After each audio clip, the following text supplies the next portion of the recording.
Question 1 asks for you to give one word or term for each of the following descriptions. So let's have a look at 1.1. A group of organic compounds, that's a homologous series that has the OH functional group. Hopefully you're able to remember that is the alcohols. Carboxylic acids also have an OH functional group, but they contain the carbonyl group C double bond O as well. 1.2, the resistance that a fluid offers to flow.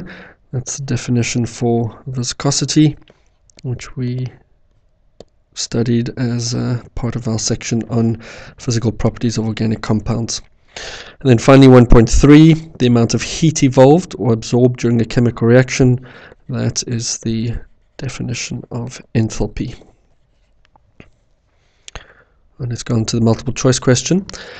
Question 2.1 asks for the characteristic odor of a peach and what it's most likely caused by. Now that's your key word there. Odor refers to smell, and we've learned that the homologous series that's related to sweet smells is the ester group. So you're looking through the series of options and looking for your ester, and C-ethyl butanoate is your ester, and that does indeed have a peach-like smell. Question 2.2, which of the following compounds will not rapidly decolorize a solution of bromine water? You'll remember that the decolorization of bromine is the test for unsaturation. So essentially we're being asked here to determine which of those four compounds is an unsaturated it says which will not decolorize a solution, so we're looking for the compound that is saturated. I think the easiest way to do it is to simply draw each one. So if we start with the first one, C2H6, you might just be able to look at that formula and from the general formula realize that it's just ethane, which only has a single bond between the carbons. So that's a saturated compound, and therefore A will not decolorize bromine water, and so A is the correct answer. If we go through the other three options, B is ethene, and it's C double bond C with 4 hydrogens, and that will rapidly decolorize bromine. C4H6 is butane with a triple bond that will also decolorize the bromine water, and finally C4H8 is butene, and once again it has a double bond and so will decolorize the bromine water. So the correct answer there is A.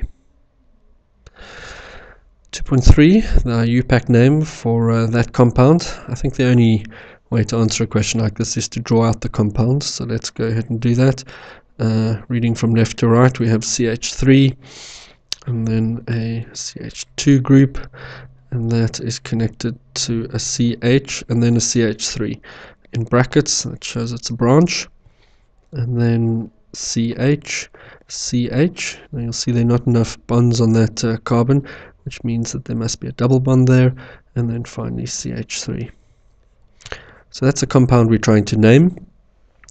The longest chain consists of 1, 2, 3, 4, 5, 6 carbons, and we'd number from right to left to give it the lowest numbers, so that would be carbon 1, 2, 3, 4, 5, and 6. So we have a methyl group on carbon number 4, so it'd be 4-methyl, and we have a ene bond between carbon 2 and 3, so the compound would be 4-methyl 2-hexene. So D is the correct answer there. 4-methyl 2-hexene. Question 2.4. This compound is the product of the reaction between, and you're given 4 options. Now note here that we have 2 carbons and 2 bromines, so the compound is 1,2 dibromoethane. But looking through our 3 options here, our 4 options, you could just look at each combination in turn and see what the reaction will produce. D really isn't an option because we're reacting methane, which only has a single carbon, and so really D is not a sensible one to consider. All the other 3 contain a compound already with 2 carbons. These two contain ethene, which we know that double bond will react quickly. Ethane and hydrogen bromide, difficult reaction to take place. But the key here is that we're left with 2 bromine atoms, which must mean that we need 2 bromine atoms to start with. Hydrogen bromide, HBr, only 1 bromine atom, whereas this one over here, bromine, elemental bromine, is diatomic molecule. So what we've got here is ethene reacting with bromine in an addition reaction, and hopefully you'll see that the product is indeed the 1,2 dibromoethane that we're given. So B is the correct answer here. 2.5, which of the following reactions would an increase in pressure have no effect on the amount of product at equilibrium? Now, according to Le Chatelier's principle, an increasing pressure would have an effect, and it would favor the reaction that goes to the side with fewer moles. So for it to have no effect, there must be equal number of gaseous moles on either side.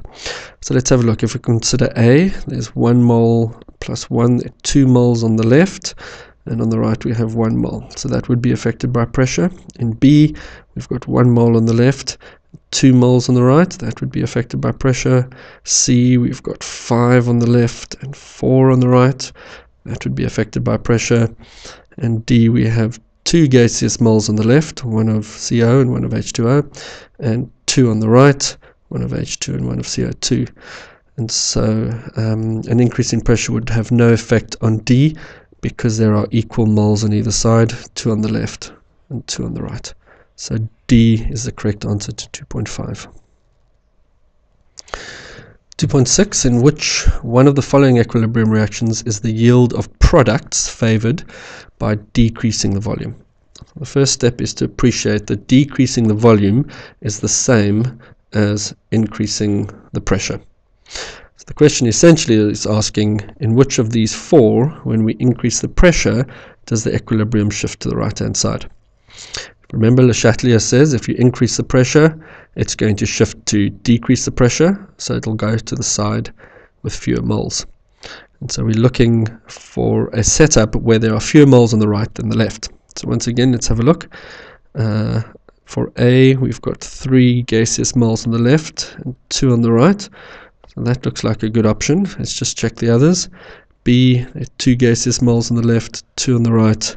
C, 2 on the left, 3 on the right. And D, 1 gaseous mole on the left and 2 on the right. So A is the only one where there are fewer gaseous moles on the right, 2, than on the left, 3. And so if we decrease the volume or increase the pressure, it'll shift to decrease the pressure. It'll favor the forward reaction here to go to the side with fewer moles, and hence it will yield more products, the NOCl. And finally, question 2.7, we're given this reaction profile graph, 3 statements, and we have to work out which of these statements is true. Statement 1 says the reaction is endothermic, and you can see that the products are at a higher energy than the reactants, and this is a classic shape of an endothermic graph, which means that that is a correct statement.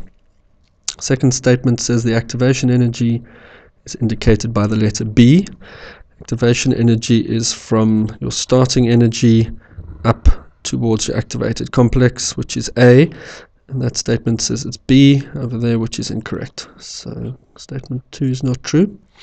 Statement 3, the enthalpy change. Enthalpy change is from where you start to where you finish, and that is indeed represented by C. So C is a correct statement. So 1 and 3 are correct, and that is option B.